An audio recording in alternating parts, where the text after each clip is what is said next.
ወይሉ ለኩል ሁመዘት ሉመዛ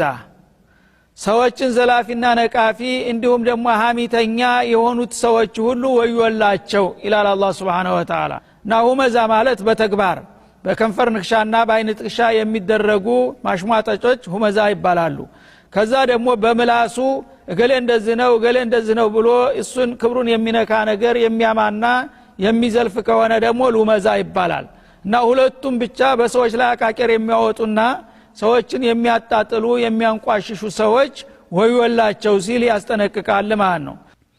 الذي جمع مالا وعدده ሌላው ባህሪው ደግሞ ገንዘብ መሰብሰብ ነው ማለት ነው ገንዘብን ሐላል ሐራም ኸይር ነው ሸር ነው ሳይል ብቻ ባገኘበት መንገድ በመስረቅም ይሁን በማታለልም ይሁን በማጭበርበርም ይሁን በሆነው መንገድ ብቻ ገንዘብን የሚያካብቱና የሚያግበሰብሱ የሆኑ ናቸው ማለት ነው እና ወአደደው ያን የተገኘውን ገንዘብ ደግሞ በየጊዜው ቁጥሩ እንዳይጎድል የሚቆጥርና የሚያከማች የሆነ ይላል ማለት ነው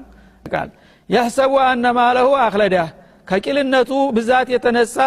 ገንዘቡ እንዳው እድሜውን የሚያስረዝምና ዘላለም የሚያኖረው አድርጎ ይገምታል ከላ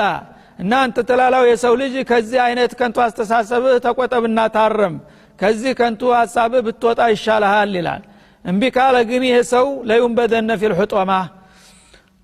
መላው ሰውነቱን በአንድ ጊዜ በቅጽበታዊ ፍጥነት የምታደቅ ሆነችው አደገኛ ቅጣት ላይ እንደሚወረወር ነው ይላል ነገ አንድ ጊዜ እንደነደደች በሚጨመርበት ጊዜ በቅጽበታዊ ፍጥነት መላው ሰውነቱን ቆዳውንና ስጋውን እንደገና አጥንቱንም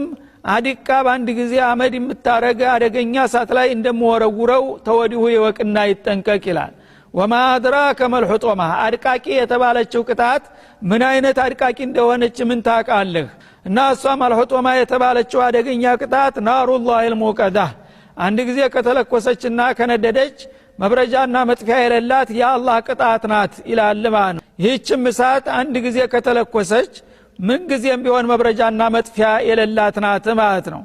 التي تطلع على الافئده እሷ